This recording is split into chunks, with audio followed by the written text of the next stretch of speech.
had some technical difficulties, or, we had a problem that technically was difficult, but we're here. Russians. And it's my birthday. I blame the Russians. Happy birthday, man. Your birthday, man. Not off to a great start. Hashtag almost late, 40. That's okay. I'm not almost 40. I'm 33. Don't do that to him. I'm level 33. Not years. I mean, yeah, level but then why are you taking it like you're almost to level 40? Like I'm not almost you're to level conquering 40. the game, right? I'm trying to get to level 34. Again, we come in here with an 0-0 mentality. I'm not looking to try and get to level 40. It's all about milestones. But I'm at level 33. When it comes to levels, it's all about milestones. Okay, well, we'll see. The College Football Playoff Committee released the first rankings of 2022, and Jordan Rodgers is going to help us break that down. The Phillies demolished the Astros in Game 3 of the World Series. That's why you don't tip your pitches. And we'll highlight the winners and losers of yesterday's NFL trade deadline. I'm Jake Crane, and welcome to my birthday party. It's Crane & Company.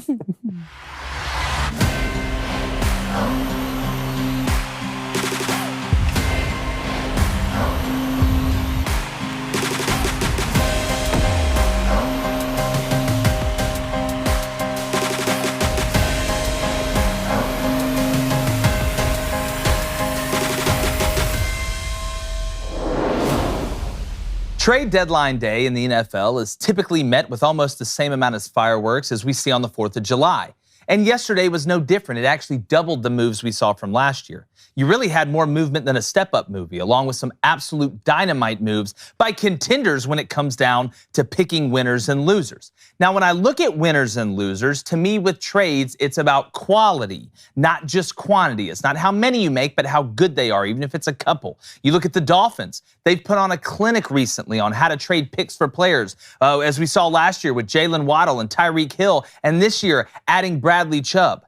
But my winner of the trade season and trade deadline only made one move, but boy was it a big one. And it plugged a hole that needed to be fixed before this team turned into the Titanic. And that team is the Baltimore Ravens. Now, the Ravens have not been themselves when it comes to defending the run. We've seen second half collapses because of it, and we've seen the effect it has on opponents using the play action game to slice the Ravens up and down because the run was so effective. Baltimore landed arguably the best linebacker in the NFL in Roquan Smith. He leads the league in tackles with 83, and he'll provide instant relief for a contender with good enough weapons to make a legitimate run. But perhaps the biggest effect Roquan will have won't even take place during the play. As an offensive coordinator or play caller, you know he's coming downhill, and he's clogging up more than hair in a drain. He changes the way you have to attack the Ravens, and you will see teams become more one-dimensional than they have been all season against the Fighting Edgar Allan Poes. Now, there are multiple teams that made some really nice moves yesterday. But if we are grading moves, then the Ravens just went Patrick Swayze. All right, I'm going to bring in my co-host, former Michigan quarterback, Heisman candidate, and the tallest person that works at the Daily Wire, David Cohn, my brother, former Western State Colorado wide receiver, Jack. turned NFL free agent, Man. can read over a third grade level like we all can. Genius. And type over 100 words a minute. Over 100. You're basically QWERTY. You can type 100 words? I'm basically Stephen Hawking. You can read 100 words a minute? Wow, that's impressive. It's your birthday today. But no, guys, and look, we got a bunch to get to today. But when you look at some of what were some that stood out to you? I mean, you look obviously the Dolphins moving Chase Edmonds and getting Jeff Wilson, and looking at really all in the spectrum yesterday of all the moves. Obviously, Roquan Smith to the Ravens was the one I thought was you're going to see the most bang for your buck, I guess, per se. What's one that stood out to you? I like the T.J. Hawkinson trade for the Vikings. Yeah. I don't like the Lions getting rid of him. The Lions were really same division. Same interdivision trade there. I was shocked to see that, man. The Vikings got better at a position they needed to with Irv Smith Jr., I believe, is on the IR right now. 8 to 10. I was surprised to see the Lions get rid of him. I think this guy is a top 5 tight end in the league, and the Lions were really piecing that offense together with DeAndre Swift and with Amon-Ra St. Brown. And so, I don't know. I was a little surprised to see that within the division, but a great move for a Vikings that's a one-loss Vikings team right now, guys. You know, we've talked about the NFC not being as strong as the AFC this year, except for the Philadelphia Eagles, but look at the Vikings right there with one loss. And then also the Dolphins. So Bradley Chubb traded from the Broncos to the Dolphins, and then the Dolphins immediately send running back Chase Edmonds to Denver, but then replace him with Jeff Wilson, the back from the 49ers after obviously the 49ers got Christian McCaffrey. So there's a couple interesting ones. How about you, Blaine? I really like this is kind of a low-key one from Nyheim Hines. That was my second one. The Bills, got another back there. First of all, this guy's phenomenal out of the backfield, especially receiving. I think had over 800 or 900 yards receiving last year. You get a compliment to Devin Singletary. And right now, what are the Bills doing? They're loading up to win a Super Bowl. That's what the Bills are doing. And I like Calvin Ridley to the Jags. Yeah. I mean, you got a fifth round and a conditional fourth round for Calvin Ridley, just another piece. And Calvin Ridley was the number one guy at Atlanta. And he's young and only getting better. I know he's gambling on games, but he figured it out. Well, I mean, he gambled on his own team. Well, here's the funny part. You want to know how you know this suspension for Calvin Ridley's a joke? One of the teams that he bet the Falcons to beat was the Jaguars. So the Jaguars just acquired the guy who got suspended for betting on his own team to beat him. They were like, no, he's gambling on his team to win. We'll never take that guy. They're like, please, Calvin Ridley, come over. This suspension's a joke, that it's a season long. It's laughable at best, but I don't even want to go down that road. But the Nyheim Hines one, Blaine, takes a lot of pressure off Josh Allen, I think. You kind of look at the amount he's having to run, at the things he's having to do. I think this is going to give him another outlet out of the backfield. And a guy, when you get into the red zone, got some James White in him. If you remember Tom Brady and James White, the way they were able to work it, the running back passing game in the red zone is absolutely crucial, and the best teams do it well. And the Chiefs add what? Kadarius Toney. Yeah, just another piece, just another weapon. I mean, you kind of look at the upper echelon teams. The Eagles, what do? You add Robert Quinn. Hey, the Bears made a move. Chase Claypool? Yeah. And what about the teams who didn't make a move? The Packers. What are you doing? What in God's name is Green Bay doing? What are you doing? I thought for sure they'd go make a move for Chase Claypool. Or somebody. And you know it's bad when you have to go get Chase Claypool to be your playmaker. Like, it's what the Packers are doing to me makes absolutely no sense. It makes absolutely no sense. And you're not totally out of this thing. It's not a throwaway year yet. Hell, it's Aaron Rodgers. You realize the mistake you made in the draft by not going to get one or going to get a trade to get one and give somebody a pick, but you're still not making. And now it's cooked. Now you're cooked. Now you're stuck with this. You're just stuck in neutral. I mean, Aaron Rodgers is going to have to throw it to himself. The two Aarons, Aaron Rodgers and Aaron Jones. That's about it. I don't understand what the Packers are doing. It makes absolutely no sense to me. And you can tell Denver's already selling off. Denver's already thrown the season away, and if Russell Wilson was doing high knees for 4 hours in a plane, I'd have sent his ass out too. Which I'm a little surprised by that. Not the Steelers so much. I thought we'd see something here with one of these wide receivers getting moved from the Steelers. The Jags, I like what you were talking about with Calvin Ridley, because now you pair him with a Christian Kirk, and you already have ETN out of the backfield. Yeah. That's going to be a lot of fun to watch when it happens. But obviously, he's suspended for the whole year, and the Jags aren't in contention. The Bills and the Chiefs very much are in contention, can both win a Super Bowl. So how do you think Nyheim Hines? How do you think they will use him? Is he going to be running back one for Buffalo? And is it a 3-down package? No, I think they're going to continue to kind of use them by committee. I think you're going to see a lot of situational stuff in the running back room, obviously. But, and I don't want people to think Nyheim Hines is just a receiver. No, he's a heck of a. I think him and Tony Pollard are. Can you line him up on 1st and 10? Yeah. Oh yes, yes. He's a complete back to me. The question a little bit about pass protection with Nyheim Hines. That's what they worry about with Tony Pollard a little bit. But he is a guy that in any situation you need that third down back that can go out in a route that you want to motion out and put into empty and can get in the slot and do some things. He's that guy. But again, they needed Devin Singletary is a good back. But for the Bills, we know that running backs, that the odds of you making it the whole season without getting hurt, knock on wood for anybody, isn't very good. So you have another guy that's able to be in that room that you can count on. But I think they got Nyheim Hines because Josh Allen is really good at what? Improvising out of the backfield and having a threat the running back that can go out of the backfield when Josh takes off, he can spit it to that can take it for 70. I think he made them better in every single area, but I do think it takes a little bit of pressure off of Josh Allen because I do worry a little bit with Josh that sometimes he doesn't throw the check down enough. He says, all right, I'm going to go run for 5 yards and lower my shoulder on a safety instead of saying, you know what? Why don't I spit the swing out to Nyheim Hines? He's good at running too. He's good at running too. You know what his job is?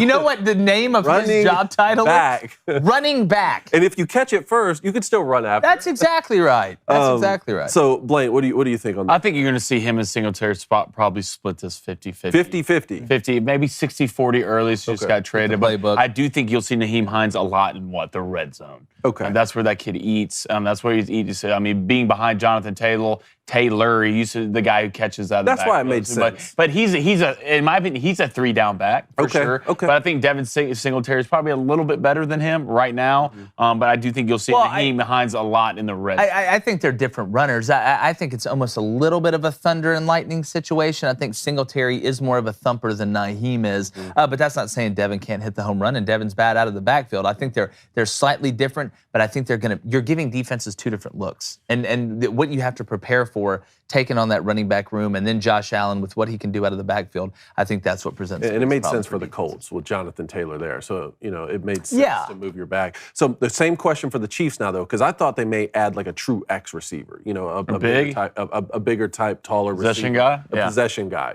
Instead, they had Kadarius Toney, which is still a great weapon, but how are they going to use him along with Juju Smith-Schuster? There's a couple things I don't worry about. Number one is winning an argument against my fiance is not going to happen. Number two is smart man. Auburn, me having hope for Auburn at some point. It's going to let me down. And number three is I'm never going to question when Andy Reid and Eric Bieniemy get in a room with guys like Kadarius Toney and Juju Smith. They're going to find a way. I'm not at this point after watching because they've kind of revolutionized a lot of the motion game.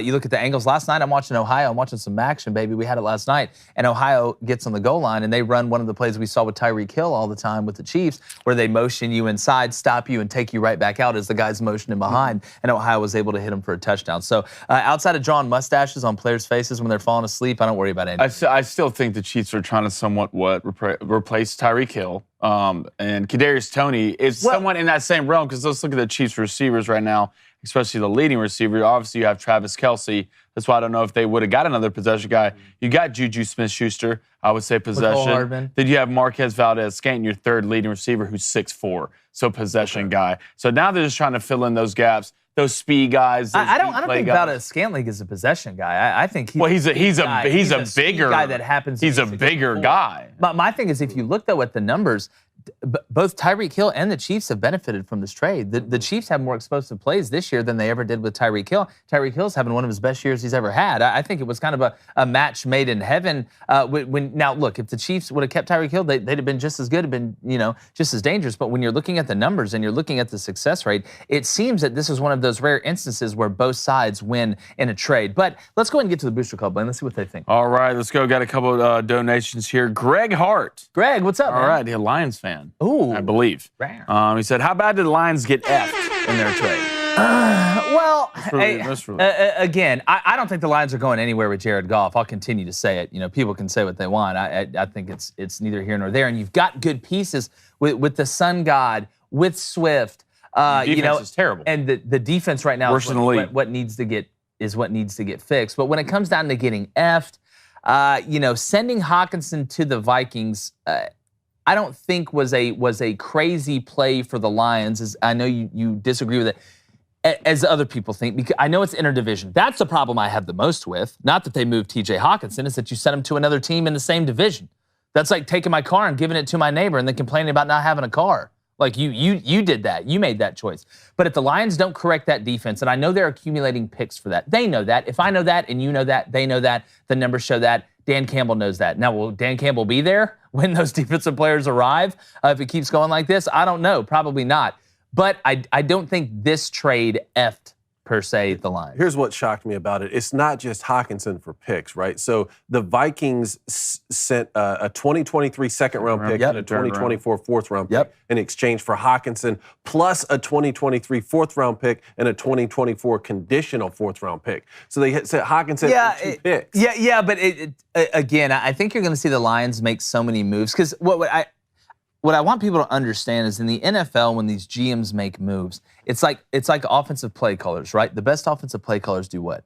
They call a play to set up another play 5 or 6 plays down the road. I think the GMs in the NFL and in professional, they are making moves that they are going to counter or do something off of later. Just like anything, just like when we were coaching, you were playing, you go in there and it's all right, here's the board, here's the guys we got, here's the guys that we're losing, here's the spots that we need to fill, here's where we're weak. I think the Lions are saying, look, we are going to try and just continue to add picks, but add better picks. Because if you compare the picks, obviously, the Lions went out on the higher picks, but you do lose a proven tight end, which is hard to find. It's like a proven nickel. So, well, I don't think they're effed. I don't like them sending it interdivision. I just don't like that. Yeah, right now, if you're the Lions, you're just going for you're going for defense. Yeah, you don't crap where you eat. I mean, you got Aiden Hutchinson to build around.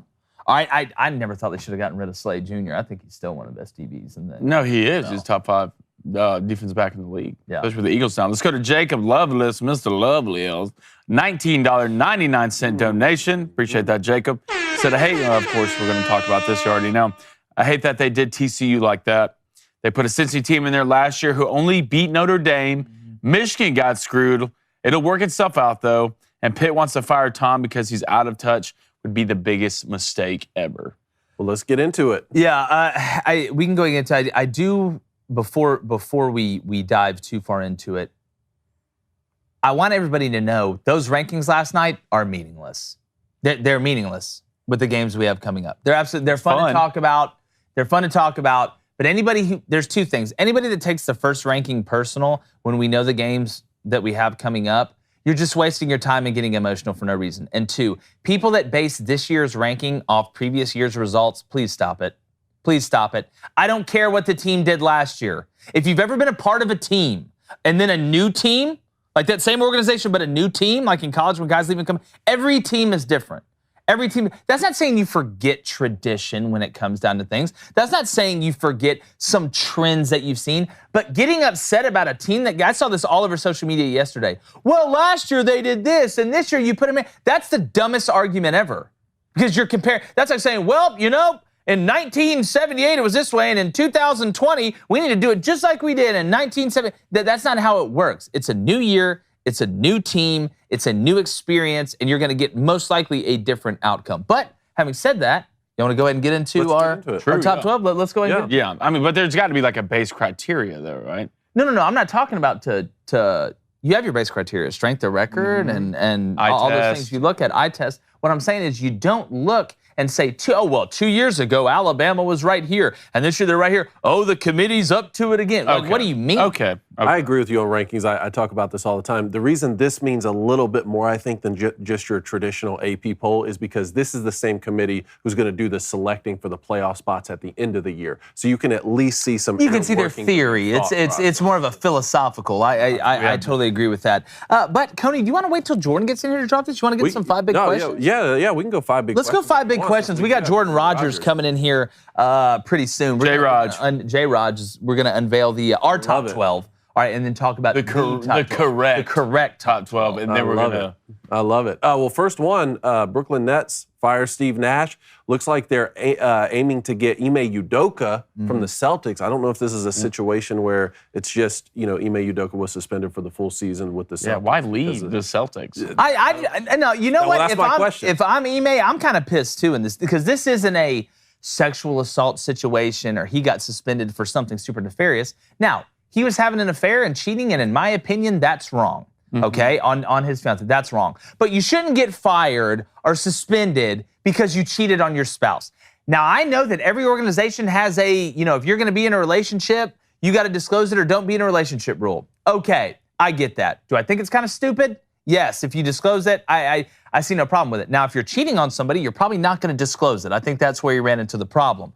But I think Udoka's a little upset at the Celtics. Okay. I think he's looking out there right now like, why am I not coaching this team over me having a consensual relationship with somebody within the organization? It wasn't like he was making out with the owner. You know what I'm saying? I think he's a little upset. And the Nets maybe kind of caught wind of that. And maybe somebody on the periphery Great move for the Nets. And maybe said, and Udoka said, you know what? I would be interested. A great move for the Nets with the NBA. Great move for the Nets. The NBA is just weird right now. It's super weird. Miami Heat 3-5. Brooklyn Nets are 2-6. Phillies 4-4. Golden State's 3-5. A Clippers team who's all healthy is 3-4. Los Angeles Lakers are 1-5. A lot of things not making sense. Yeah, you better go play the cartoons again, LeBron. Y'all can't beat anybody. I do want to say this though. Yeah.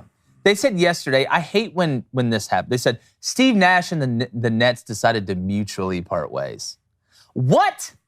What do you mean mutually part? You called Steve Nash in there. You're like, hey man, you're fired. He stopped wanting to coach. Yeah, it's not like Steve Nash just walked in the office and the minute the GM was saying you're fired, he was like, I want to resign. Oh, it's a mutual. That's the dumbest thing to say. And I know I'm on one, I guess, because it's my birthday. But no, you didn't. You fired Steve. It's okay to say you fired Steve Nash. Actually, after watching Steve Nash dance on TikTok, I'm glad you did it. You're getting killed in basketball games. You're out here doing like TikTok dances. You're fired. Yeah, it's exactly. It's like I told Evan McPherson yesterday. You get me -1 point in fantasy football, you're fired. Pack your stuff up. Your card doesn't work at the door anymore in the facility, and tell your family I hope they're okay and figure it out. Man, I can understand Ime Udoka being upset with the Celtics right now, but is Brooklyn a better move long term to be the? I mean, I don't know. I don't like Hurricane Durant. Yeah. That they have there. It seems like every time Kevin Durant blows into town, even in Golden State with him and Draymond Green and all the situation that happened there, it just seems like when he leaves, it's like they got to send FEMA in. Or Hurricane Kyrie. Kyrie. Both of them is having their own competition. They're coming together. Who can be the bigger hurricane? What is that movie? Is it The Day After Tomorrow with Jake Gyllenhaal when like the biggest storms like come and combine? They're like, guys, the hot air from the east is mixing with the cold air from the west, and it's going to make a mega tornado, earthquake, hurricane, blizzard. And that's what's going to happen. That's what the Nets are. They are a tornado, hurricane, earthquake, blizzard. That's what they are. They're all together with. I just want to go to Sonic right now. You just want to go to Sonic right now? Whatever. Best drink from Sonic, low key, strawberry vanilla Sprite. Strawberry. What do I get? The strawberry vanilla Sprite. Wow. Maybe if Steve Nash would have had a couple more strawberry vanilla Sprites, and Nets would be winning. Yeah. Like my Starbucks order, basically. What's your Starbucks order? A caramel mocha frappuccino. No. Say it like you ordered. Hey, can I get a caramel mocha frappuccino? Appreciate it. Yeah. He's like, you know what? I'm not going to All right. No, say it. I'm not going to make that joke. I'm not going to make that joke. All right. On to the World Series. No, I'm not going to say it. The Philadelphia Phillies, man, smacked the Astros around 7-0. What do you get when you're tipping pitches? Can they win this thing? I mean, yeah. I've got them in 7. Especially when Houston's pitchers are tipping their pitches. Bryce Harper went up there and hit a home run, could not get around the bases fast enough to tell Alec Bone what it was. Like, if you go look, Bryce Harper instantly hits home plate, goes straight to Alec Bone. He's like, hey, if he taps his glove twice with the finger that's outside, the slider's coming. They knew what was coming.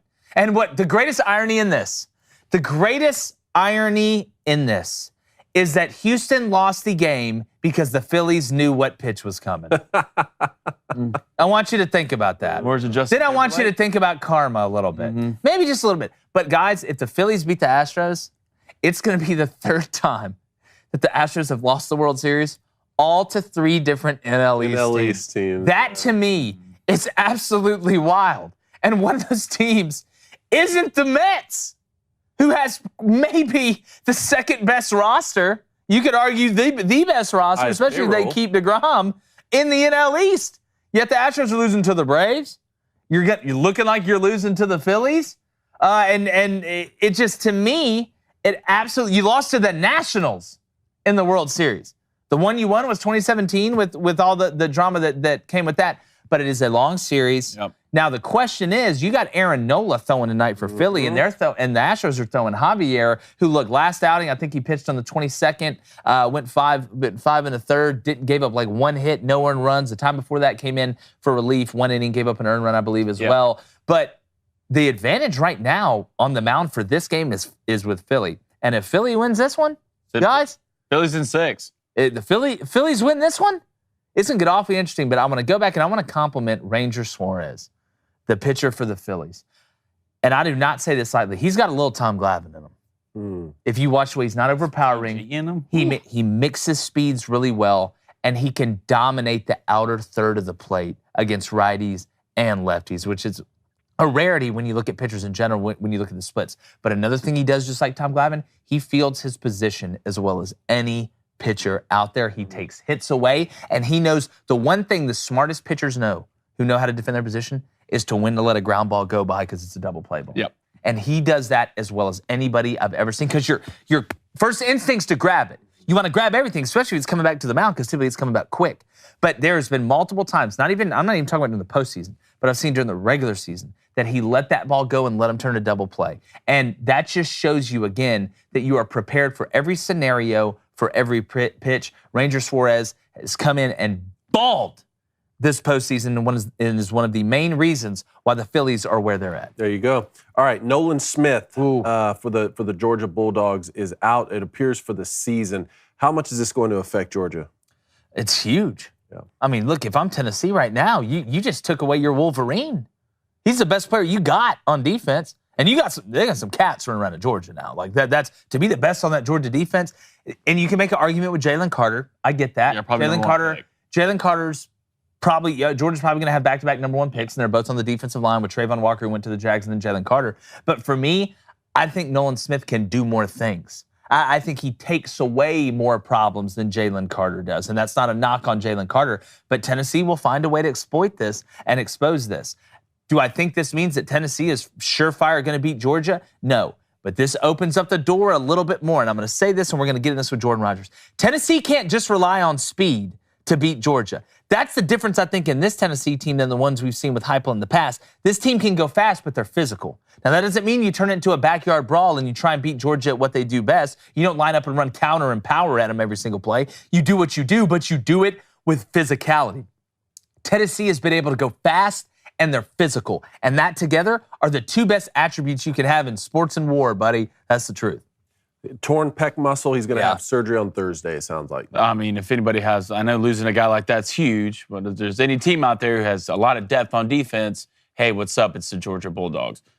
But the big thing with a lot of people don't think about Tennessee, Tennessee runs the football a lot. I mean, they're averaging 200 yards per rushing per game right now. Georgia's averaging somewhat the same thing, and they're only giving up 93, and Georgia's giving up 86. And Tennessee has a whole hell of a lot harder schedule that they've played so far. So, I think it'll come down. It's going to be big in the run game for Tennessee. Yeah, the strength of record, obviously, is the thing I look at the most in Tennessee's number 1. That's why I think they were number 1 in the country yesterday with the college football playoff rankings. That's why I don't understand why TCU is number 8 when you have the 3rd overall strength of record. It goes back to, well, TCU's not one of the biggest brand names. That's BS.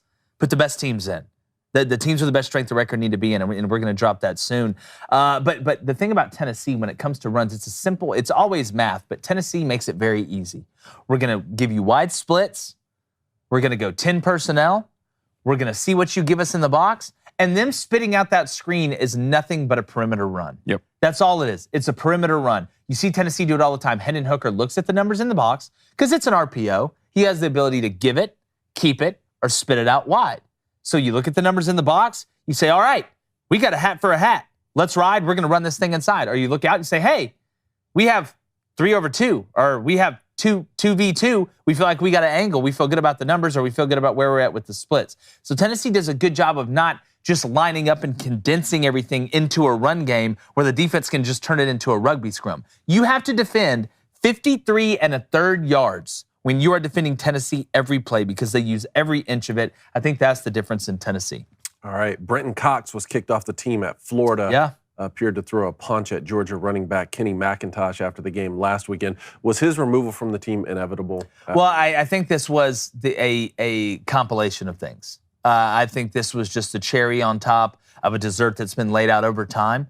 I think Billy has to set a precedent. You set a precedent by treating your best players like you would treat your worst players if they screwed up. And I think, again, it's an amalgamation of things. It's a collection of things with Brenton Cox, and it hurts Florida. Look, Brenton Cox is going to get a chance in the NFL, but he was a dog pass rusher. I know he only had 2 sacks, but teams were scheming against him, which opened up things for other guys. So it's a big loss for Florida, but kudos to Billy Napier for practicing what he preaches and not treating the guys that are better players different than the average players or the players that aren't very good. I think that will resonate in the locker room. I think that will resonate with the team, that regardless of who you are, regardless of where you're from or how many plays you made, if you don't do it the way that everybody needs to be able to do it, then you're going to get out of here. And also, I don't think it helped them that Michigan State had that fight either where they threw punches. That was my next thing. I have 2 more things here. Michigan State announced 4 more suspensions for that fight in the tunnel. And then I thought this was funny. Chris Bosh received his final payment from the contract that he had signed before with the Heat. So that was $438,000 twice a month he got from November 2017 until yesterday. And he hasn't played since 2016. He's the Bobby your bag, Chris. He's the Bobby Bonilla of the NBA. Look, I always liked Chris Bosh. I always liked Chris Bosh. When you looked at the big 3 and D-Wade too, maybe LeBron's just, that bad off the court. But Chris Bosh always went about his business. You never really heard a ton off the court about Chris Bosh, and he went there and he played. I feel like he played for 35 years in the NBA. I remember a young Chris Bosh in Toronto that was absolutely dogging. Then he goes to the Heat, We all know what he did there. But good for Chris Bosh. I like to see when good things happen to good people. And Chris Bosh, while I don't know him personally, seems like a really good person. Glad he's healthy.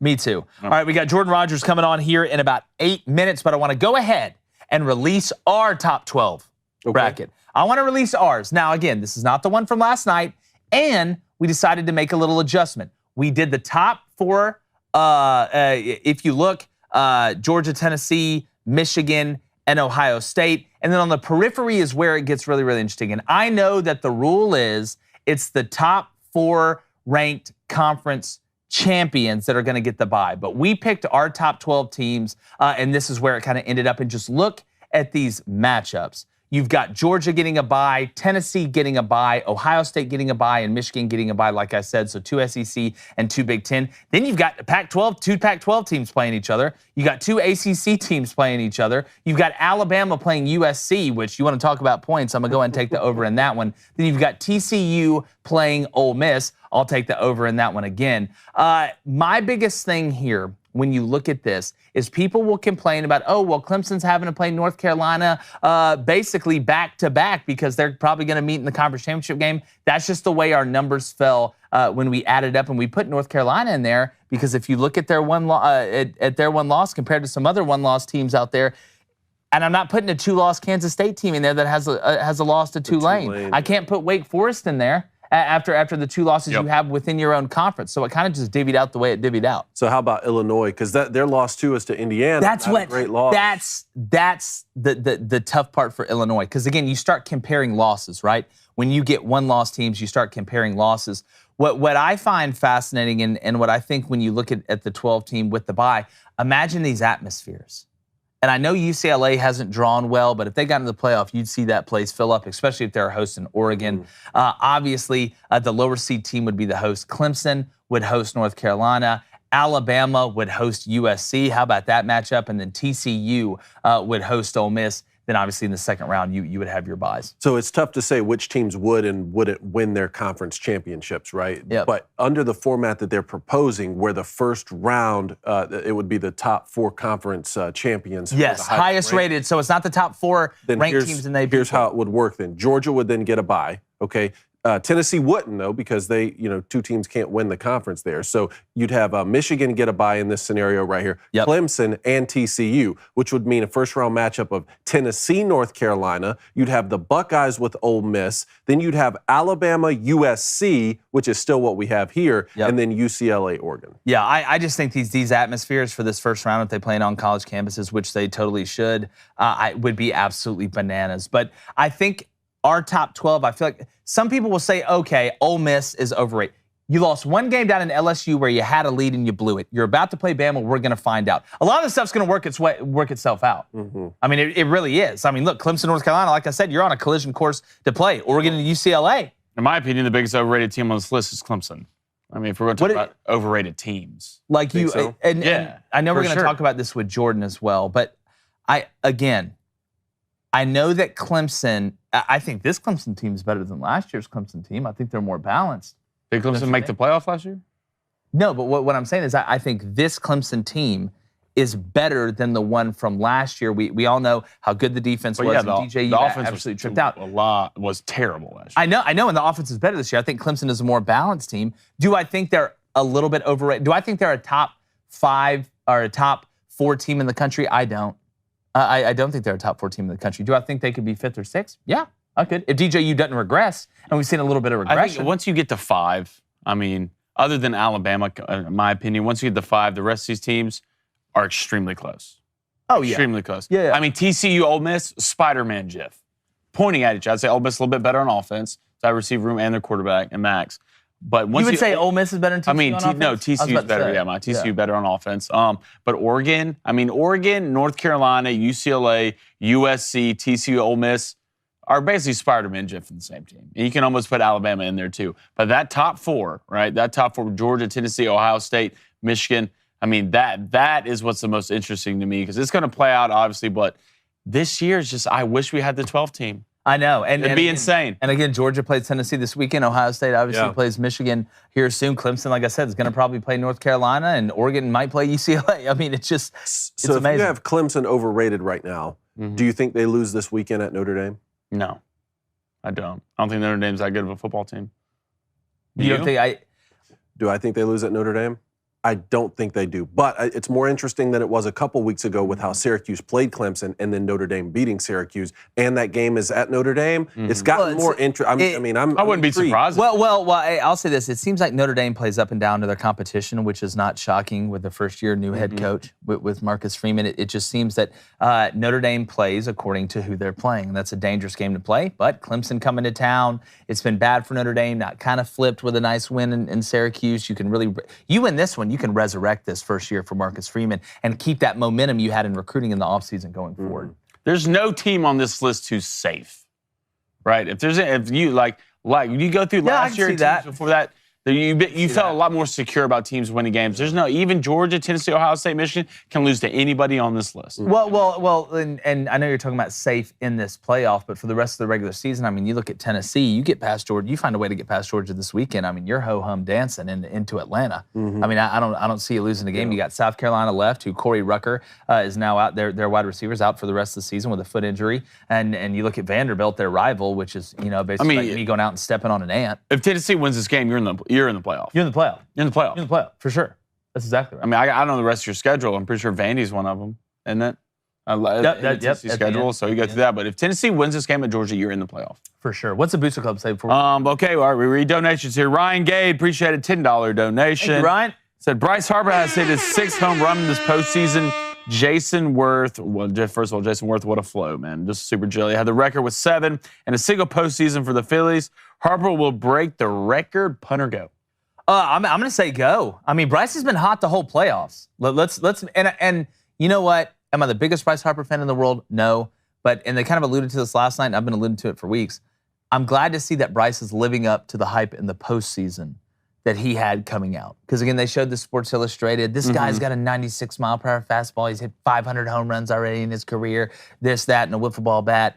But it's good to see Bryce Harper having success. And it seems like Bryce Harper's really humbled himself. Yeah. Like if you see in his antics and the way he's, not that I don't mind the bat flip and stuff like that, but Bryce Harper used to be very out there with some of the stuff that he would do. It seems now that he has embraced the role of the veteran, of the leader. And you can see it permeating to guys. Yeah. You know, that like you see the young guys like Alec Bone and the guys that they have on that team that he's kind of brought along with them. Bryce, we know, is the alpha dog, but it seems he's taken that role seriously and he's really embraced that. And I'm glad to see Bryce do that. It shows growth. It shows maturity. And I think his play has been better because of that. What a coincidence. You start to grow and mature, you start to win. And now you have a chance to win the big one. And to break that record, I think the series would have to go deep, right, and have more games. Is looking like the Phillies can take care of. Bryce may break it tonight. He might hit 2 tonight. Bryce may break it tonight. He may hit another one into the moon. If they keep tipping pitches. Yeah, I mean, Lance McCullers like, hey, Bryce, it's a curveball. Yeah. How far you hit this one? All right, a couple things real quick. I'm going to go ahead and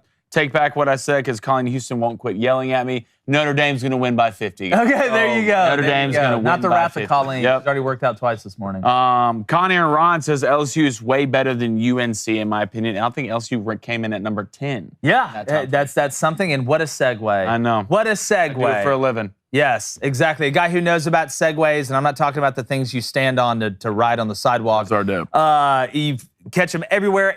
SEC Network, guy does a hell of a job covering the sport of college football. Our buddy, Jordan Rodgers. Jordan, what's up, my friend? What's going on, fellas? We're buddy status already. I appreciate you. Jordan, I feel like we're best friends. Hey, look, I'm going to be honest with you. Like, if you want to go do karate in the garage, we can do it right now. But between the interactions we've had at SEC Media Days and obviously, kind of being in the same realm and operating in the same bubble, I consider us buddies. All we need to do is go play golf and drink one beer together, and we're officially buddies. Hey.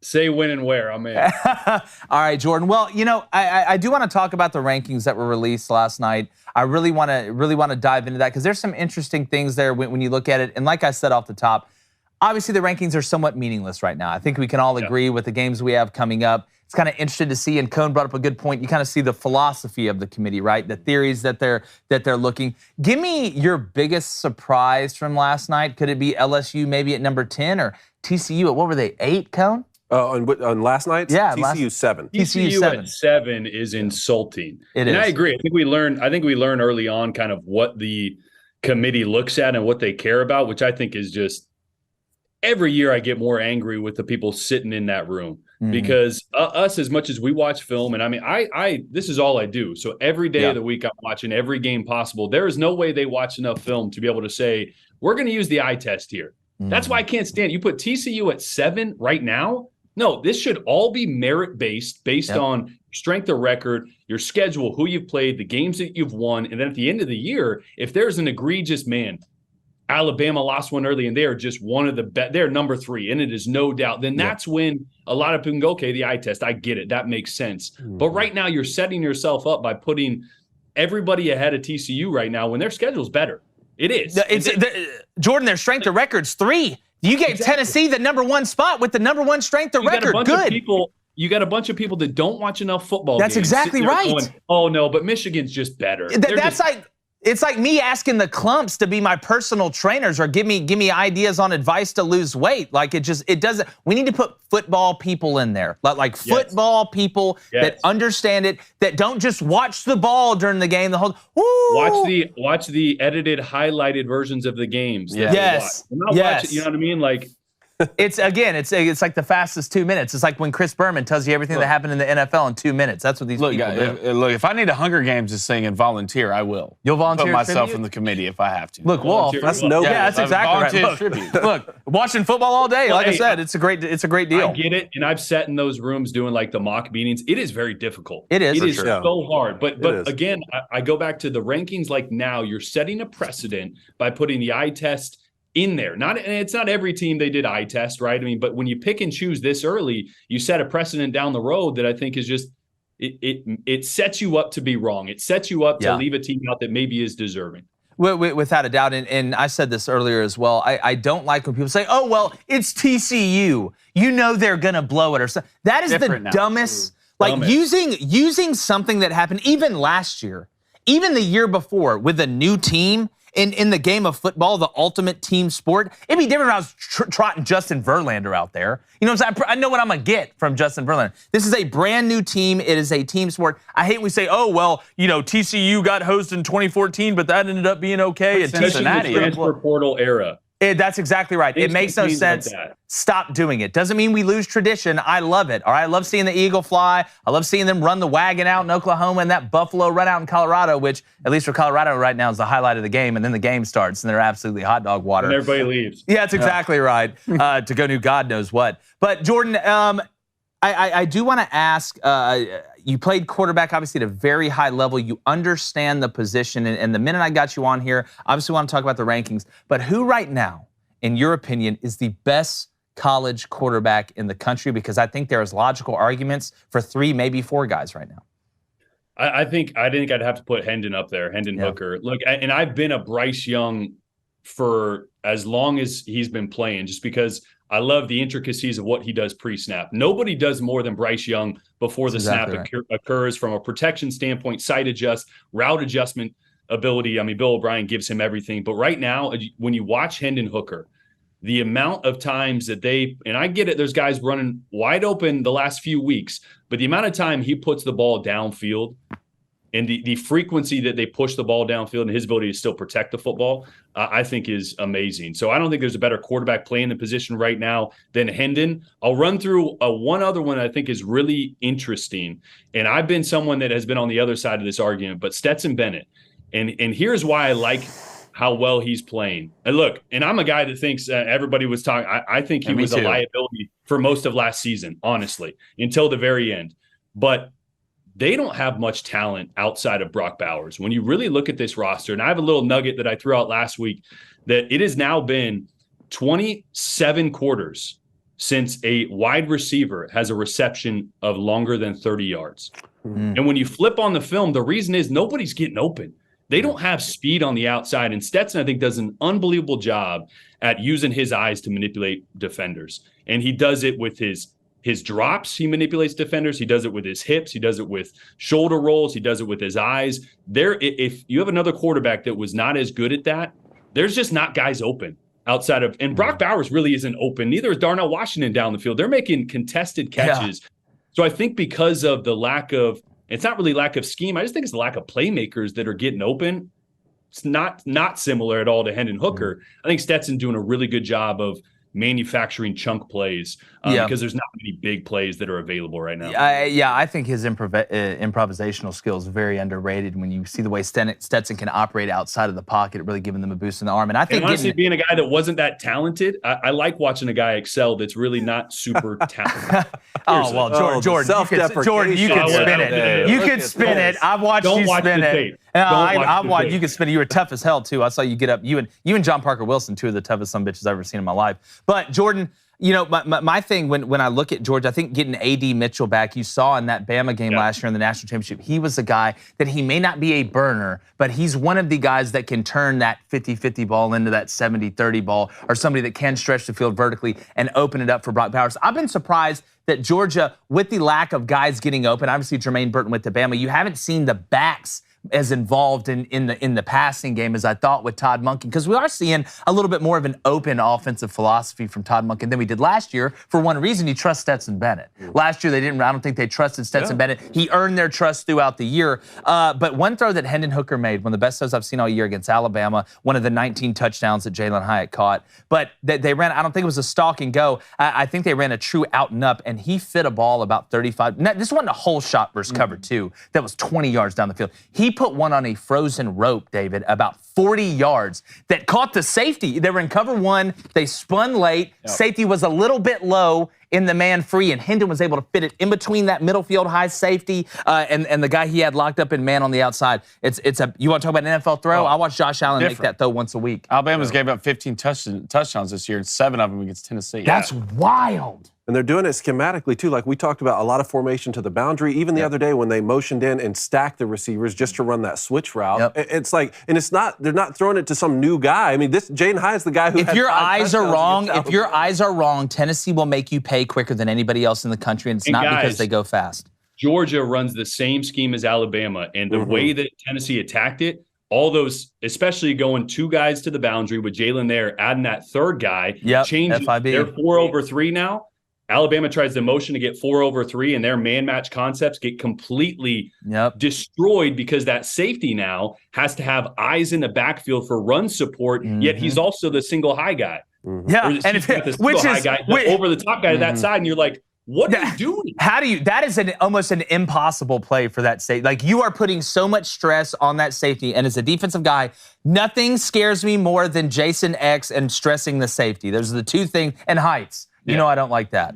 But, Coney, what do you got? No, well, I like the point about Stetson Bennett, too, Jordan, because so many people use the term game manager, which we sort of banned on our show a little bit here. Wait, why'd you guys ban it? Because every quarterback's a game manager. If you're not managing, if you're not managing the game, that's like being like, that's like calling a pitcher, he's a game manager. Well, I hope so. It's like the CEO. Guys, he's just a business manager. Duh. Like, if you're playing quarterback and you're not managing the game, you're screwed. Like Lamar Jackson, the most athletic guys in the world are managing the game. We need to come up with another term to say maybe a guy may not be the most athletic or the biggest. We need to come up with some term that's catchy and put it on a shirt. This has merch written all over. This has merch written all over. No. We're going to think tank it later. I say all that to say Stetson Bennett's starting to have a little gunslinger in him. I mean, he threw 2 interceptions against Florida, not great throws. Even after that, he comes back and he bangs an 18-yard dig into double coverage. I'm thinking, like, this guy is fearless. Like, he will throw the football down the field. And another guy that's starting to throw the football down the field, which is where I wanted to get, is Jaden Daniels for LSU. And that's been the biggest discrepancy that I've seen in these rankings released here so far. We've seen LSU, a 2-loss team, be around 14, 15 in the rankings. They climb up into the top 10 yesterday in last night's rankings, Jordan. They host Alabama in Death Valley at night this weekend. You know, they still have the Heisman Trophy winner in Bryce Young. How do you think this thing's going to play out? And if LSU loses this third game, how's the committee going to be sitting here after putting them in the top 10? Yeah, it's troublesome, right? I mean, I love LSU. I think they are trending in the right direction. To your point, Jaden Daniels was really batted at Arizona State. I think a lot of people forget that. If you really watch the tape, he made some great plays with the legs. It was bad throwing the football, and I mean bad with a capital B. And for the first part of the season, it was as well. And they run a lot of simple concepts. It's mirrored routes, it's split field reads. They try to make it really easy on him pre-snap. his eyes early in the season were just always, they started in the wrong spot. So he never got to where he was supposed to get in the concept. Now he's doing such a better job pre-snap and knowing, okay, I need to start my eyes at this field linebacker. We're trying to put him in a bind, and I go 1-2. And he's making plays. The ball's getting out of his hands. And then that's when you see, when he's consistent with that, the athleticism comes naturally. He doesn't have to force it, right? When he's a passing threat, you got to drop another guy back there, play a different kind of coverage, and now there's more holes for him. So I think LSU is a scary matchup for Alabama, honestly. Yeah, because of how they can get after the quarterback. Well, without a doubt, and I think Jaden Daniels being able to, having that running threat and keeping defenses on their toes, there are only certain ways that you can play him. And if you have a guy that's spying, you have a guy that is now out of coverage eventually. That's what we always talk about. And it's got to be great for LSU fans to watch the team get better throughout the season after what we've seen the past couple years. Right? I know. With Ed Orgeron, where they just slowly, it's just like cliffhanger. Like they're slowly going off the cliff. But I will say, and talking about LSU as well, Jaden Daniels is starting to, now that he's starting to utilize that deep third, which is putting a lot of pressure on defenses. Now they can't just walk everybody up, have the spy. That's why earlier with LSU, everything looks so hard. That's why it looks so hard with A&M. Nobody's scared deep. So every intermediate route, there's 2 guys hitting the guy right when he catches the ball. Every time you're running it, it feels like there's 13 guys in the box and you've got nowhere to go. You're starting to see it all blossom. The more I watch Jaden Daniels, the more he's starting to remind me of Nick Marshall. The more I watch him, the more he's starting to remind me of Nick Marshall, because you can't touch him. You can't touch him. And he's taller and longer. Now, Nick, maybe a little bit more witchy. They run a little bit different. Jaden might be a better thrower. He may be a better thrower. Nick's a better runner. Yeah, they're a little bit different runners. But Jaden, man, when he hits it straight line, it gets pretty interesting. Yeah, we're speaking of quarterbacks here, and it's funny you brought up an Auburn quarterback. I'm going to bring up, what was an Auburn quarterback, a guy who's focused and having fun. It might be a dark horse for Heisman. Yeah, Texas Ed with a question. He wants to know, Jordan, has Bo Nix played himself into the top QB debate? I mean, not the top QB debate, but he's trending in that direction. Mm-hmm. I mean, look, at Auburn, it was so frustrating watching film, and even knowing that Jordan Palmer out west, and Palmer speaks very highly of Bo Nix as well, but he's so talented.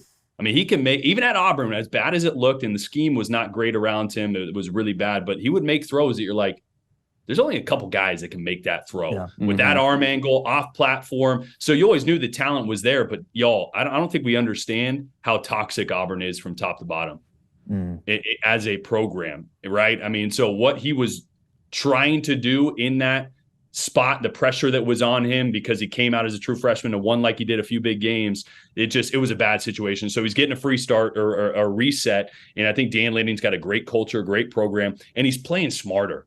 Yeah. Like the offense around him is managing his decisions, which is what Auburn didn't do. Like Auburn never gave him a check down. Seriously, I did multiple video breakdowns a couple of years ago, I think it was, that they would have play action, 3 deep routes, and there's nobody getting out. Like if it's not there, he has nothing to do, and he was just throwing the ball. He's like, okay, I don't have an easy outlet, so I'm just going to huck it downfield. I mean, so the offense is set up to allow him to not force the ball, to use his strengths, to not have to feel like he has to be Superman. And I feel like at Auburn, he felt like he did have to be. So, yes, he's playing his way into that conversation. I don't think he's there yet, but he's got them rolling. Well, it's the first year I've seen Bo Nix look comfortable in the pocket.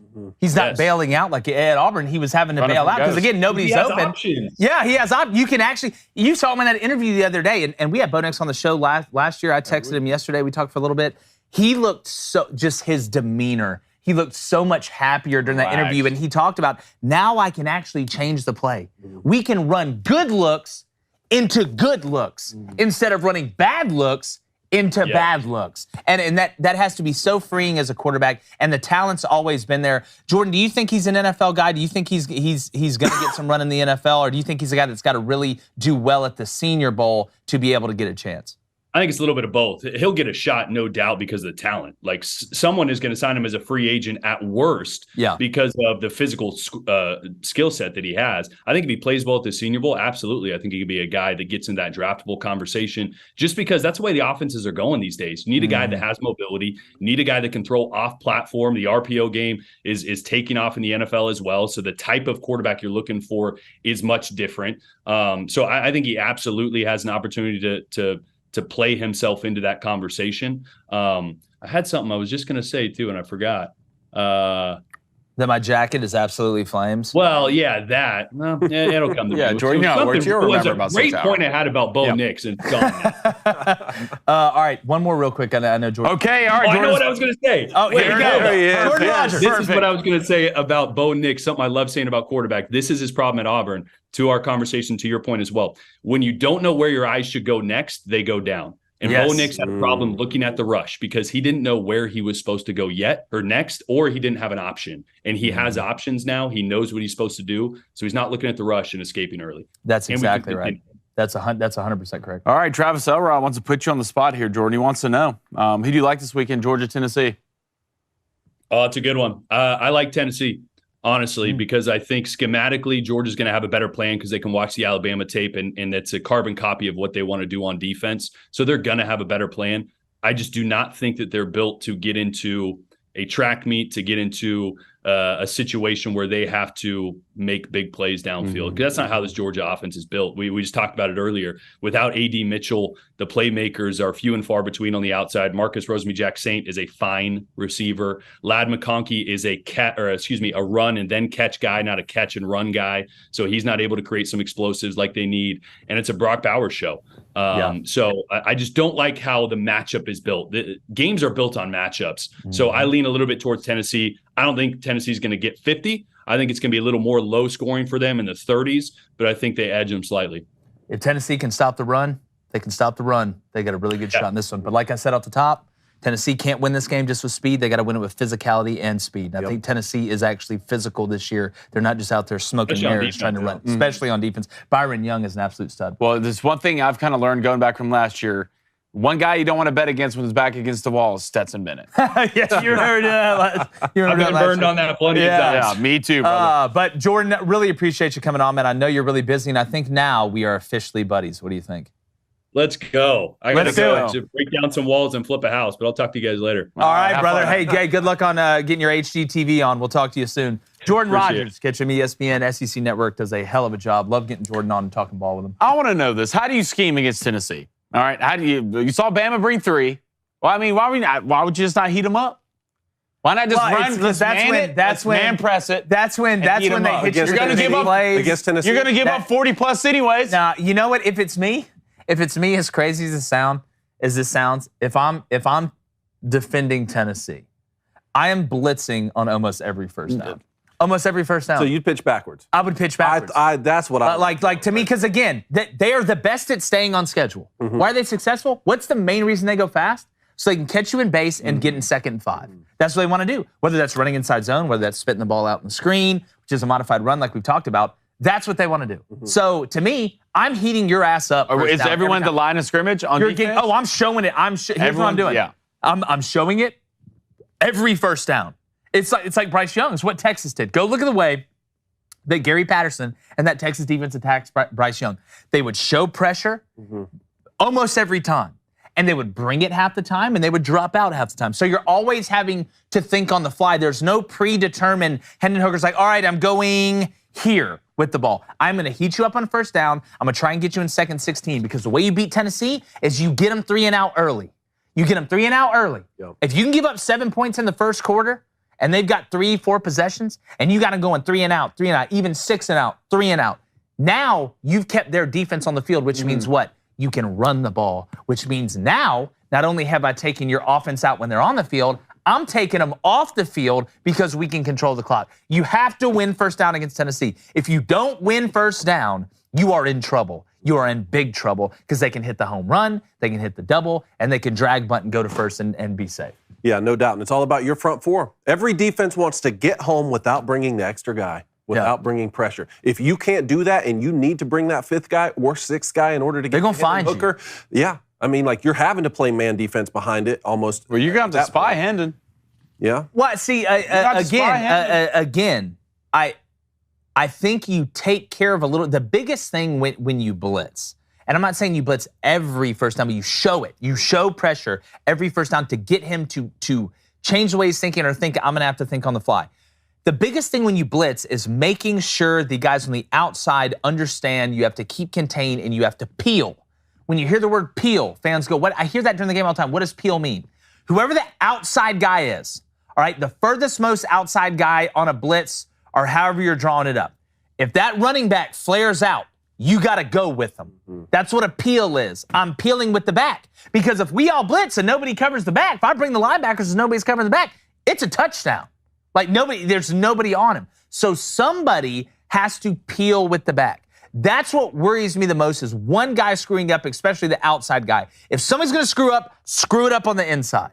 Screw it up on the inside. There's a way to blitz. And speaking of the Reese's Senior Bowl, Jim Nagy, Molly Middleton, and all our friends over there sent us a fire Reese's Senior Bowl helmet. Really appreciate that, guys. It is a set piece forever now. And our buddy Chris Phillips over at the Spurs Up Show does a really good job covering South Carolina. I go in there every Friday. Send us a Beamer Ball towel. Yes, sir. And Beamer Ball to me isn't special teams. It's using the whole team to beat you. That's what I think Beamer Ball is, and that's what they didn't do against Missouri. Okay. But you about ready for a little get off my lawn here? Yeah, I got to tell somebody. I'm ready for this one. You've been gassing this one up, Diesel, and I am really, really excited to see this. So if you don't know, you've been on some other planet. Every Wednesday, our 6'7" curmudgeon friend who's really a 112-year-old trapped in a 34-year-old's body. Man, I'm catching you in age a little bit. He needs somebody to get off his lawn because you need to stop doing it. What are the kids doing that are pissing you off nowadays, David? Antonio Brown. This one's long overdue, but I need you to get up off my lawn. The once sensational wide receiver, Antonio Brown, who led the National Football League in receptions, yardage, and touchdowns, now leads the NFL in nothing because somewhere along the way, he lost his way. The Steelers, Raiders, Patriots all got rid of you. And who took you in? Tom Brady and the Tampa Bay Buccaneers. And I mean took you in literally. TB12 allowed you to stay in his home with his family so you could revitalize your career and achieve something you never had, a Super Bowl victory. Even when your tenure with the Bucs ended because you threw your shoulder pads and you quit on the team in the middle of a game, what did Tom Brady say? Quote, I think everybody should do what they can to help him. We all love him and care deeply about him. That's what number 12 said about you when so many others called you out. And when that same man who made you a champion announced he's going through a divorce with the mother of his kids, how did you respond? You trolled him with memes. You in his house. Daddy doesn't live here anymore. A shirt of you and Giselle saying the proceeds go to fatherless kids. Understand this. Tom Brady is a better man than you'll ever be. And I'm tired of everyone running cover for you. AB has CTE. AB has mental problems. You don't have problems. You are the problem. Let's call it like it is. You're a loser. You're a real life coward. The best thing you can do for everyone is just go away. Disappear, man. Addition by subtraction. See, you think your athletic achievements make you better than others, and that makes you a man. But really, it's your inability to maintain stable relationships that make you a child. And what do we do with children? We put them in timeout, which is what we need to do with you, Antonio Brown. And since we still have Jake's straitjacket, how about you put that on and stay off my lawn? Yes, sir, Dave. I love it. Oh, my God, you got Antonio Brown in my straitjacket. Oh, my God, Dave, that might be my favorite one. David, I think that was your best one. I'm with you, That one's man. long overdue. I'm with you. I want people who have mental illness issues, mental health issues to get help. But, like, at some point, Antonio Brown, you're just a punk. You're just a punk. Well, how's it going with your family, Antonio? How's it going with yours? How are you doing? They need to set this. I mean, this guy's 2 steps away from the Arkham Asylum now. And it's sad because he was so talented, but forget sports. I'm sick of talking about this guy. Your rapping sucks. Your football sucks. Your attitude sucks. You just suck in general. So like you waved to the crowd when you quit on the Buccaneers, we're all waving to you, buddy. Biggest waste of talent. Go crawl in a hole somewhere. Nobody cares anymore. If he couldn't open the Twitter app or unlock his phone or function in society because of what football's done to him or because of some sort of mental issues, then that's understandable. Mental right? illness isn't an excuse to be a POS. Exactly, because you're still able to operate the thing, open up Twitter, and send the most hateful possible thing you can to all these different people. Mm-hmm. You're functioning on that level. So at some point, like, to me, you're just a loser. Yeah, no, I'm with you 100%. No, I do too. I mean, I'll tell you some people who aren't losers, though. The Booster Club. What are they saying? What are they saying, Blaine? let's go to Emmanuel C. $11 2-cent donation. That's my birthday. Yeah, happy birthday, Earthquake Jake. Thank you. Here's a Jack and Ginger on me. Ooh, Jack and Ginger. You big Jack and Ginger guy? I like to live dangerously. Yes, you do. Let's go to Ride Highs. # Ask Crane. Oh, has Crane, and Conathan. Wow, Ooh, that's a nice. new one. How about that? Would you take on a problem child to your NFL team if he was skilled, but you knew he would cause problems and possibly explode? No. No. You No. see it right there. Yeah, then you get Antonio Brown. Again, there's levels to the things. Every circumstance is different. I think if you made a mistake and you're resurrecting that mistake and you've shown your ability to grow and mature from it, you've learned from it, and you're using it to help move you forward, that's one thing. But when you have somebody that continually causes problems, who is the problem, like Antonio Brown, the juice is not worth the squeeze. You can go ahead and ask the Steelers. You can go ahead and ask the Raiders. You can go ahead and ask the Bucs. That's a great point right there. Being a problem is not a perpetual state. He could start to improve his life and make amends for his actions right now. I don't think he wants could start to do that. Of course No, not. I don't think he wants it. I think he has That's the what I'm mind saying. of The a child. best thing you can do if Yes. you're not going to make amends is just go away. It's like that movie Jack with Robin Williams. Yeah. He's like in I an thought you were adult gonna say- body, but has the mind of a child. Like Antonio Brown's I probably said sitting in Tropic his Thunder. treehouse, doing what they did in Coffee I thought you were Cans going to say and smelling. Tropic Thunder. Simple ass Jack. Simple as Jack. Fart in the bathtub, laughing his ass off. That's Antonio Brown. Just the mental capacity of a child. Yeah, and dude, your rapping is trash. Oh my God. Oh, it's so bad. You're so bad. I know your friends probably don't lie to you, but you need to stop. It's so bad. You're just a punk, man. Let's go to M. Hutton. Says, you beat Tennessee by keeping their offense off the field. Yes. Good start. And then huddle up when you're on offense, run the damn ball, and you can't be afraid to go for it on 4th and medium. Hey, you got to live dangerously. Scared money don't make no money. I believe that was the philosophizer Billy Napier said that. Couple more, Blaine, then I want a mailbag question, then we're going to react to the craziest we have football a few video things I've to ever seen. react. Travis Elrod wants Cone to know. He says, let Cone know the chat is fire over here. Get off my lawn. What are they saying? Yes. They're like, Cone, jacked and tan, Cone, super tall, Cone, candy corn sucks, Cone. Love your get off my lawns. Wait, Candy, what did you squeeze Candy in corn there? definitely sucks. What?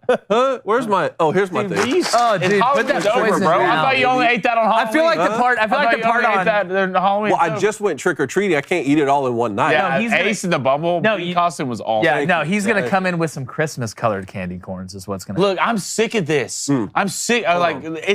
It's Thanksgiving time, fellas. Yeah, let's go Thanksgiving skip is over my top 2 holiday with Christmas. with Christmas. Of course. Yeah. Like it's turkey time. But right? as soon as it's over, the amount of peppermint bark. that Ew. I'm gonna eat- What did you Like, just you're not say? even getting Why are you eating bark? What you, peppermint bark. y'all have Boy. peppermint trees? Hmm?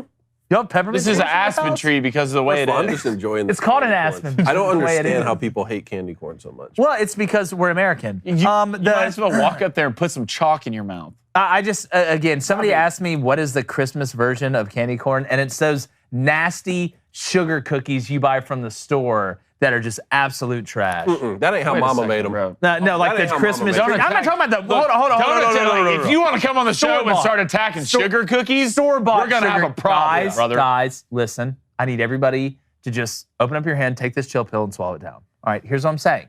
The store ones, not the one that Mama or Mama or Yeah. PP or Papa makes. I'm talking about the ones you get around this. What kind of cookies does your PP and Papa make? We don't talk about that anymore. That was a crazy summer camp. Anyways, all right, one more, Blaine, and we're going to react to these videos. All right, we got a couple donations here.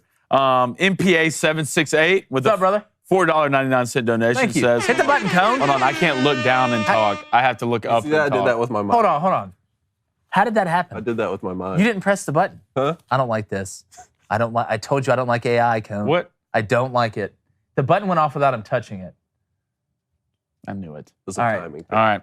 He says, as an Ole Miss fan, it hurts to imagine, but if Kiffin went to Auburn, do you think he'd bring Jackson Dart with him? I don't want him. No, I don't think he would. If Lane went to Auburn, I think you'd see him go just grab another quarterback out of the portal. I mean, who uses the portal better than Lane Kiffin? I mean, he's basically Raiden from Mortal Kombat. I mean, he controls the portal. It's pretty impressive. Or, Rick from Rick and Morty. Yeah, it's like He's got a Split, portal gun. Splitgate in here. No, but I don't. Splitgate? Y'all won't get it. Okay. I don't think he'd bring Jackson. Now, would I be surprised if anything happened with Lane? No, because do I think Lane really cares what other people think about him? Or they'll be like, oh, Lane was wrong for it. No, I don't think he cares at all. But if he went to Auburn, I think he'd just go get somebody from the portal. I thought about this yesterday, and I was actually talking to one of my buddies. And, Lane and Saban have the same agent. Mm-hmm. Yeah, so I think the one thing that could prevent Lane from going to Auburn, maybe Nick picks up the phone and says, hey, man, Once I'm gone, you're coming here. You're going to replace me. No, that would never happen. Why not? You know that they're not hiring Lane Kiffin. Nick Saban fired Lane Kiffin. He can't stand Lane Kiffin, and you go from running it like the military to running it like a frat house. I think deep down, Nick likes. No, he was. Lane was spinning in the chairs as Nick was talking. Nick likes Lane. On. Nick likes Lane deep down. Oh, deep down, you think he challenged him. It wasn't a yes. Don't art of yes war man. me. Don't right? art of war me. Like your Confucius sayings. No, he doesn't. He probably hates him even worse deep down. You're probably right. All right, Josh Mahler, $19.99. Thank you, Josh. He says, messed up on my donation. That's okay. You're safe here. Trust tree. Just wanted to say happy birthday, Jake. My dad's was yesterday. Keep working hard, fellas. That's exactly right. Nice. Work hard, play hard. Friday. It is. Yes. Really? Mine's today. 2 days. Look at that. I know. Not me. Sour Carson, $1.99 donation says, happy B-Day, Jake. I hope you get the Auburn job. HC, I'll be the AD. Why are you being the AD? You're gonna be. What do you want to be, Coach? You're gonna be the wide OC? receivers coach. No. First of all, you're fired. I'm fired. Second of all, I'm the head coach. You're fired. I'm the AD. You're fired. No, you're not, John. Bruce, get in here. What's his problem? What's his problem, Bruce? Why is he acting like this? It's his birthday. I just want free Mama Goldberg. Can we get to mailbag? Why would you want? I mean, well, it's free, I guess. Is this an elite sub? All right, mailbag. It is an elite sub. You shut. Got a mailbag question here from Midnight Crane to Georgia. Oh, yeah. Howdy and good morning, gentlemen Varner. and scholars. Thank you. Gentlemen and scholars, okay? Well He read. has the wrong show, but all right. I'm a fan of two different teams. I grew up passionately following both. The only question my family has is, for whom would we cheer should the two teams meet? Okay? My answer has always been the same. Whichever has the best chance to win it that season. My dogs, I'm a big Georgia fan here, will always have a chance. My other team is mid, and it baffles me how creatively they find ways to lose. Is it appropriate to take a break from my quote-unquote mid team to focus my energy on the elite dogs? First off, we need to know who the mid team is. Yeah, I need to know who the mid team is, but I will say I think you do. Sometimes you've got to narrow your focus. All right, you've got to see maybe which team has the chance of accomplishing that higher goal, and they may need you that extra rooting ability, that extra karma that you're giving them. They need that. Mm-hmm. They need it from everybody. That mid team doesn't need that. They're going to be mid right now. That's just how it is.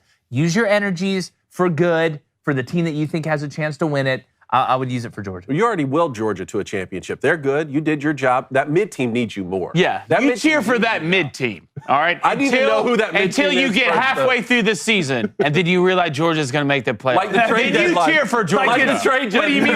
You mean like right now? Like exactly this moment in time? That's we have a couple reactions. Yeah. Why is he talking about A&M? That's what he's talking about. Yeah, that's for sure. Is A&M? Okay, I do want to react to this. We'll get back to the mailbag in a second. But so this video, and it's real. I cannot find where it says it's not real. I swear, I've not been able to find this debunked. Watch this referee. If you're on audio, you need to go to YouTube and watch this right now. This is the craziest thing I've ever seen. Situation, it looks like it's 4th and 7. They've spotted the ball. They're going for a measurement. Now, this is obviously in high school. You can look at the shape of the referees. You watch what the referee does with the ball by the chain. Let's go ahead and play the clip. So he's walking up to it. Out about a foot and a half. He's got a white beard. Ball looks short. All right, you're going to see him pull it. The ball's short. There we go. Give it a good pull. By almost a full ball. He grabs it, moves the chain closer, moves the ball forward, and gives him a first down. Is this real? It's real.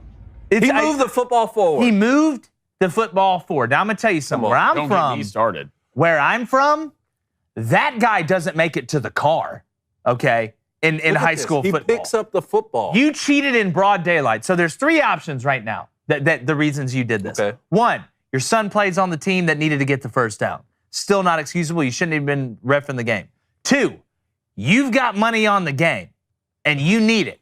You know how expensive food is, groceries, heating oil this winter. I really don't know where the hell this is. It could be 20 degrees. I can't tell. I can't feel the temperature to the screen. Elon hadn't invented that yet. It does have Iowa written all over it. And the third thing is, you are scared somebody's going to murder you. That's only the third way. Because you bet on the game. Because you bet on the game. You're Keanu Reeves from Hardball. Oh, it's a mafia situation. It's a Keanu Reeves Hardball situation. But in all reality, the truth, guys, this is disgusting. Like, it's disgusting. This guy should be ashamed of himself. I hope it's not real. I hope I'm wrong and somebody can go dig it up and find out, oh, it was some trick that was played. But that looks real to me, and that also looks like Santa Claus's stepbrother. That's what I'm saying. So Look, it's disgusting. referees are the worst people on earth. I'll say it. I don't care. I'll say it.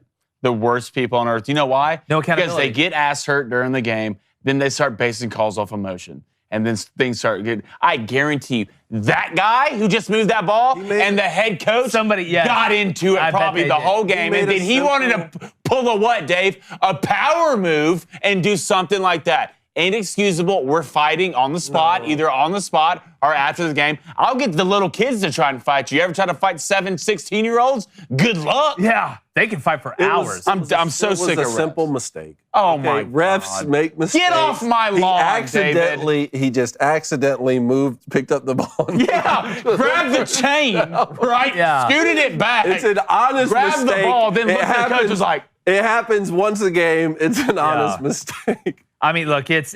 I think Blaine's right. I think he did get into it with the other coach. You think so? And he was. Look at the way he walks off. Yeah. He's got that angry walk. Yes. That peacock chest. I work at Walmart. I'm radioing, like, get this kid out of here. Yeah. He, like, ordered a TV, but stole didn't a order Starburst. TV. Yeah, he drank a Pepsi, and walked around with it in Walmart, like I used to do every time I go in the Walmart. He's a Karen. Is that what you're saying? No, all refs are Karens.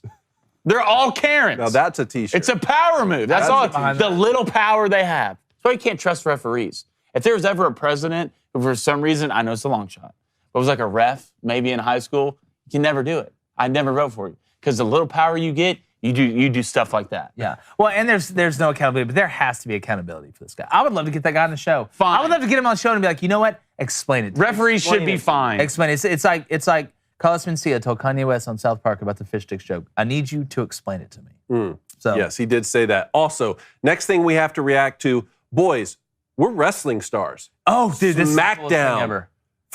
From our Daily Wire account there, the politics. Wrestling with politics? Wrestling with politics. So they've been doing this animated thing where they've had people from the Daily Wire wrestle. Can we go ahead and bring that up? Look, I've been involved in some cool stuff. All right. I've seen the whales of Turks and Caicos. Mm-hmm. I've run with the ostriches in the Sahara. I have danced with the wolves in the southern tip of Africa. Scuba dived with the I've sharks. scuba in Bahamas. dived with the sharks in the Great Lakes of Michigan. I've done that. They're not I've there. done those. Yeah, I've done they're those not there. things. All right, but this is without a doubt the coolest thing that I've been associated. But let's do the leaderboard for us first. I'm being told that Bill Gates is trying to screw us over. Yeah, is that something like the that. coolest thing in your life right now? Yeah, it's second coolest. Yeah, I was Harry gonna Reid's be like, pretty cool. Yeah, don't put me in that Reid? situation. No, don't put me in the situation. All right, Booster Club leaderboard. Remember, hey, let us know how you're liking the Google form to fill out. Seems like people are liking it, but we still want you to drop memes under the tweet because it's hilarious. That's the funniest part. So, leaderboard 5-0. It's me, Emmanuel C. You love to see it. Emmanuel. Neff Tinks 3-0. Portmanteau, it's 2-0. Cal Jenkins is 1-0. So is Jay Stewart Ranch. So is Ulrich Sharber. Revco 250. EJ Runis and Tyson's Right Hook is 0-2. And Sasha Booster Club doing the Lord's work. If you don't know, then you do know. She's 0-5. That's a fadeaway. Jordan in the fourth. I think she's going to hit today, though. Think she's gonna hit? Yeah. Let's get to a mailbag before we get this wrestling video we have and watching me smack down Don Lemon and Brian here Seltzer. from Austin. Love the show, guys. I'm so glad you're at the Daily Wire. My question for you is about finding new people to watch sports with. I recently moved to a new city, and I don't know a lot of people, and my new job doesn't have a ton of sports fans. Do you have any suggestions for meeting people to enjoy the game, or is it lame for me to enjoy sports by myself at my house? I think we had talked about this one a few weeks ago, but he sent in another one. He said, I'm not a loser who has no one to hang out with, just not sports friends around here. Yeah. I think he may have just tapped into $1 trillion idea. Yeah. Sports watch parties? Sports watch parties There it is. together with just fans that can talk and watch the game. Online? Like streaming? Online. Yeah. Write it down. That's an Crane Austin. Company invention. 10%. 10% right now to you. 10%? Let's shake on it, right? Captain Planet this thing? I love it. I would say this, again, going out, obviously, meeting new people. The question is, how do you watch the game? Apparently, you like watching the game with other people. Man, I know you talked about there's not a lot of people at work that watch sports. Well, screw those guys. Yeah.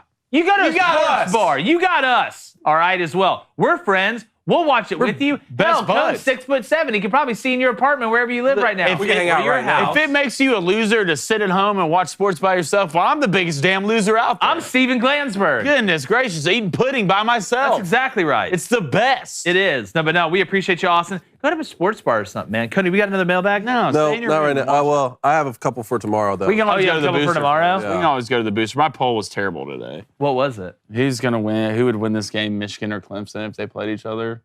And is it Why is that terrible? bloodbath? Why is that terrible? Michigan. I don't like results super one-sided. Well, so they went Michigan 86%. Wait, they went super one-sided? Super one-sided. Michigan 86%. What do you say, Cone? 86? Yeah. That's how I feel about it. 86?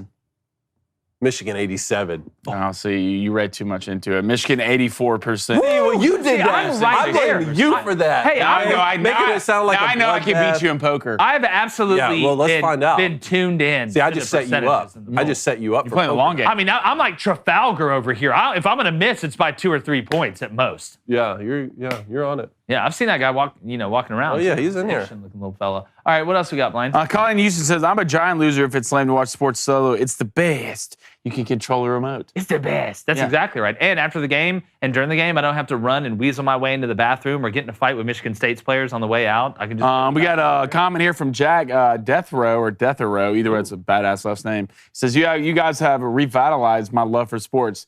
Thank you so much, Jack. Thank you. Who was that? From Jeff? That's Jack Death Row. Jack, thank you. Thank you, Jack. Thank you. I'm bowing to Sensei right now. Cone's high water pants. How your high water What'd he say? Oh, they're doing good. I got joggers on today. Ankles look good. Yeah, pants? man. Dude, my ankles are out there. I might start an OnlyFans. Flaming Dragon's ankles. I'd say don't, but okay. I mean, I don't think it's a bad Why not? idea. I'd be in there. I know you I mean, will. I'm not going to look at them. I see your ankles every day from 6:30 to 8 o'clock. You're welcome. So, I mean, they're in A my lot of people pay for that. for free. You Yeah. got to pay double for that. Actually. Okay, he says, literally, we could all be in a Discord chat and stream the game to watch together. I don't know if that didn't hit the same. I want to see you. I want to make something. What? Like Twitch. What would we call it? Like Twitch. Fan watch. I don't know. It's like sports with friends. Sports with friends. Sports with friends. I like that. SWF. Sports with friends. I like that. Like Write that? that down. Okay, hold on. All right, it's down. Good. Let's go to. I want something good here. It says Ratchet Dewan says, "What's a couple inches between friends?" When he's What? talking about the referee. Yeah. What's a couple inches between friends? I don't think those guys are friends. I don't think so either. I don't think they're friends. And if they were, they're definitely not friends now. You know, it's not like catching that home run ball. that Ross you're Bryan straight says, I'm ball. wondering if Blaine is physically and mentally scarred from his past due to those comments he just made. Guys, look, overall, I'm a nice guy. About what? Comments about what? Referees. Overall, I'm a nice guy. But from being on the sidelines, coaching and playing, 80% of them have no idea what's going on. Yeah, look. Have no idea what they're looking at. And then the rest of them are just kind of a-holes. Yeah, you would think the coaches are most of the time because they look at the coaches. There's some nice There's refs some out 5%. there. No, out there. look, just like in every job, Did you say there's some- 5%? About 5%. There's some They're good not and all the bad, but apples. unlike every job, there's accountability. With refs, there is no accountability. They just pat you on the back and said, hey, I know it's really tough. It's a tough job. They treat them like single mothers during the Great Depression. They're like, look, it's a tough job. It's tough. They're moving around fast. There's 9 of y'all. There's 9 of y'all. How do They you miss- stormed the beach with less than that. And get out of the way. Yes, you can't be old, you can't be fat, and you got to be somewhat jacked. All right, real quick, Riley Williams says, Jake, Auburn guy who talks fairly about the whole sport, Yes. including Alabama. However, you don't hear the Buckeyes much given a certain somebody on the program. Ooh. Oh, that's false. Hey, I look. I had him at number 1 for the last 4 I weeks. will say What are I'll we defend talking Cone with about that. here? I'll defend Cone with that. All right, I will Outta defend here. Cone with that. All right, so Blaine, you said you're a nice guy, right? I am. All right, let's see how nice you are. This is Crane & Company, WWE SmackDown. Check us out. Roll the clip. This is absolute cash. Look at him. Come on. He's got the Georgia spikes. Let's go. Come Again, on. if you're on audio, do yourself a service and go to our YouTube. You can see it. with the Dude, fireworks. Blaine is literally Main coming out character to right there. fireworks right now. Main character right there. with Spike. No. Main character. Main character comes out last. There he is. There's Cone. Good Cone. The tallest Cone, wrestler you're ever. thick. Huh? You're squatting about 5. Dude, you- five I put bills. on a few. You're squatting I put about on a 5 few, bills, man. buddy. Dude, your legs? Good God. The hair's on Break point. through ropes. Now, There here we you go. go. Look at him. yeah. Come on now. Yes. Come on now. Y'all know what time Go, it is. birthday boy. The main star comes out last. We know that. Yeah. Oh, this is so great. Smackdown this time. is exactly how it would come out, though. Oh, it Give me is. the rope, shake the rope, all the smoke. Bring out DDP. I don't care. Bring out Hulk Hogan. Look at- R.I.P. Andre the Giant, but bring his big ass out here too. Go ahead and subscribe. Apple Podcasts, Spotify. That's exactly Stitcher, right. String in a cup. As long as you're This is listening, the coolest we thing I've appreciate ever it. seen, Go man. subscribe now. Yeah. Random cup. Now, are we teaming? Or are we? Oh, we're No, did you not squad. see We're it? do you not watch the whole video? You have to see it on YouTube. So No, I everyone go to We YouTube. are beating down like Don Lemon and Brian. and, No, and Brian I haven't seen Stelter. the video. Brian Stelter, like I did a double choke slam on one. What did I do? Did I do something cool? You were Dude, just you were in there. destroying You were in there. Okay, You were- good. yeah. Because I'd Yeah. be in there. I I'll get have to pull that Cone one picked tomorrow. one up and I was just smashed him in the face. I was watching the Twitter version. I guess No, it was it's a shorter. full. It's a fight. That's a full 4-minute smack. And we're talking trash from the show, that like quotes from the show. No. I way. could retire right now if. Oh yeah, look, If I'm it weren't look, for the financial situation, like I could do. beam that. me up, Scotty. Beam me up right now. But did you not know know how that. else you can get paid? So you can retire, Cone? By taking our bets, you guys. Took bought points for Should've the been more. over. It was, 17. There's like 20 points in the first quarter. Didn't have to sweat that one all. I want to take the time to tell Kent State and Sean Lewis and everybody involved with the Golden Flashes, y'all were supposed to be good on offense. Ooh, Colin Schlee, I know he's hurt. You slide on 4th down with the game on the line and you're short, I'd never play you again. I'd take all your stuff, I'd put it out front and have your mommy and pappy come and get it and go back home. I'm serious. Like, that's not even joking. Yeah. You slid before the line to keep up, to get a first down to keep the game going. That's unforgivable. I don't care how hurt you are, but the whole time Kent State was on offense, it was awful. They couldn't run the ball. The Cooper kid's been running for a million miles every game, and they got no push against a Ball State defense that is just very okay. It's like She-Wolf, a strawberry beer. All right, so give me Bowling Green tonight, -5.5. I'm going with the Fighting Scott Leffler's, Cone. That's what we're doing at +100. Then give me Central Michigan, Northern Illinois, under 55.5. That's bought down at +100. 2 dog bets today. I'm betting on Lefty, and I'm betting on the under. Okay, I'm going to bet on Lefty Dangerous too. in that. Bowling Green, Western Michigan, over 47.5. I feel good about hitting my first action bet yesterday Job, on bud. the under. This line here is at -112. Then I want the World Series Nerfy -145. No runs in the first inning. Lane, what do you got? I'm gonna take my time with this one. I'm gonna go with a. You took the over in that? In Bowling Green? Yeah, I'm gonna take that over 247.5. I like it, man. It's still action at the end of the day. And then let's go. What's my other bet? I can't really see it. You've got, I'm taking 2 overs in action. Yeah. Because why not? Over I mean, 40. it's Mac. Let's score some points, fellas. 56. If I only really get Don't like worried it. if it's 65 and plus. I know two terrible offenses, right, Jake? Two terrible offenses. You know what that means Lewis Nichols. the over's Lou gonna Nichols hit. probably ain't going to play for Central Michigan, and Rocky Lombardi may play. Yeah, He's that means been the banged over's up. definitely gonna Yeah, hit. that's actually true. They'll score 800 points. Baby Cone wants Central Michigan +7.5 at -140, and the Astros on the money line at -110. Got you a little something, bud. You got me a birthday present. Little something No, here. are you gonna, Cake, boy. wait, are you going to hit me in the face with it? Yeah, This is sit pie down. time for you. No, I don't want to No, get sit in the down. face with it. Yeah, No, sit down. I really like this No, jacket. Cover your God. mic. This is for you. Happy birthday. Happy birthday, This is your man. birthday song. Happy birthday. It isn't very long. Hey. That's it? That's it. All right, I like it. There you go. Happy More birthday, like a man. sonnet. Yeah. Yeah. Yes, thank you guys. And thank you guys. And subscribe. And you'll have your own cake at some point in time. And you can eat it too. How about Shout out that? Marie Antoinette, one of the greatest thinkers of our time. Make sure you subscribe. Follow us on all social media. Really appreciate Jordan Rodgers coming on. We got Tom Raj. Luganville this week. Jeff Foxworthy coming on as well. Super excited about that. We appreciate you guys. And like the chances of this cake making it home, we're gone.